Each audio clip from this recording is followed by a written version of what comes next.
Jel ug si Belle kay usa ka magkumari.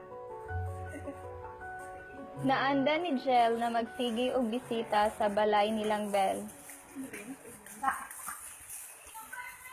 Ayo! Hi, Tep! Hi, Wella! Louie! Hi, ga! Kamusta? Hi, mama.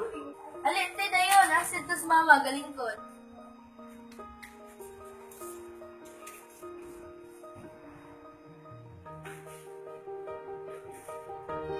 Hi, Malamber! Welcome! Tala!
Pag humani lagkaon, gitawag ni Jel si Belle. Ay, sa kong nagsasabi. O siya man!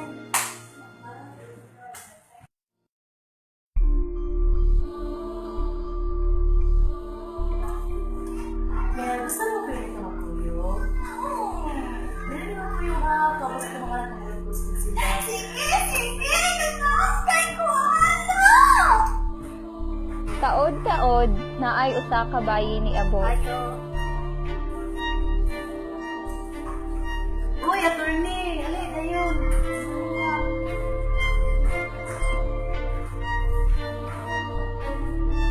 Madam Bel, seriously, siya ang siya para sa kanyang kasabutan na. Okay!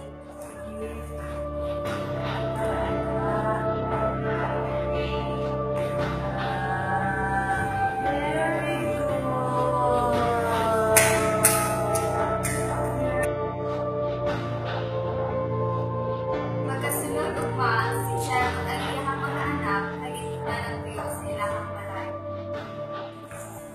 Sa pagbalhin nila, ang mga anak ni Belle ug Jel kinag-away kay nag-ilog sila sa kwarto. Asa ba to?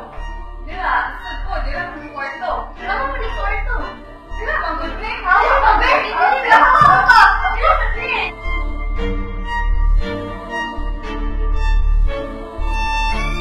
Pagkasunod ugma, nisimba silang Belle ug ang iyang mga anak. Kani adto, pag humani simba, gaatang si Jel ug ang iyang mga anak sa pertahan, tas naay mga bag. Natingala ang mga anak ni Belle. Asa mo, te? Kamu mo aha. Amo naman yung balay. Dalang pagkakaw.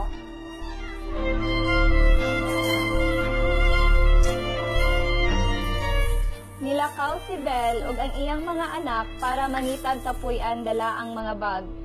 Si Cha-Cha kay nakahuna-huna sa iyang ate nga nagtrabaho sa layong dapit ug iyang gitawagan. Lucha! Oh, kumusta naman mo? Si Mama? Hello. Ate, pangawat na lang buminati dyan sa itong balay. Ha? Nari sila, right? Ano si Auntie, nailangan na daw itong balay. Ipakita sa niya atong kontrata nga gipirmahan daw ni Mama. Oh, sige, muuli na ko. Kayo bahala. Pag-abot ni Chris, ang kinamagulangang anak ni Belle, nag-file dayon siya kaso sa korte.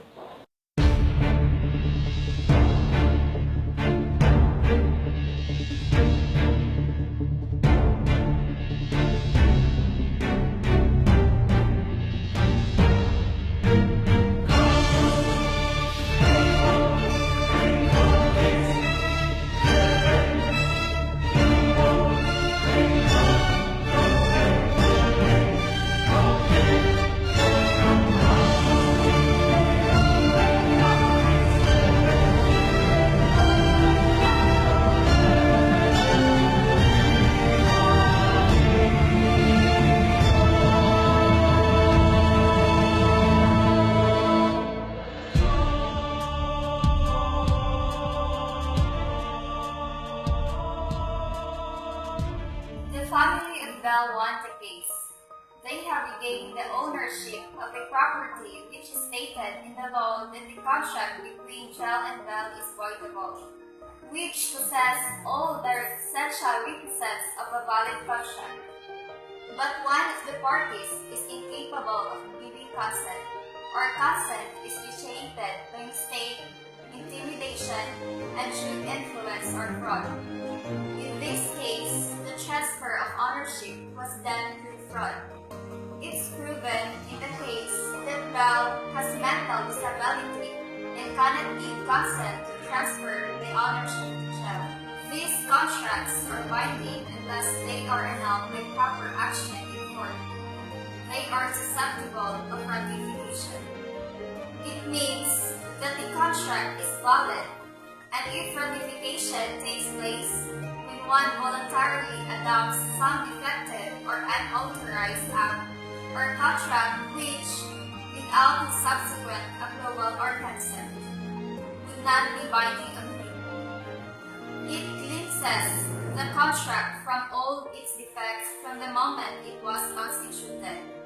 The action to annul is extinguished.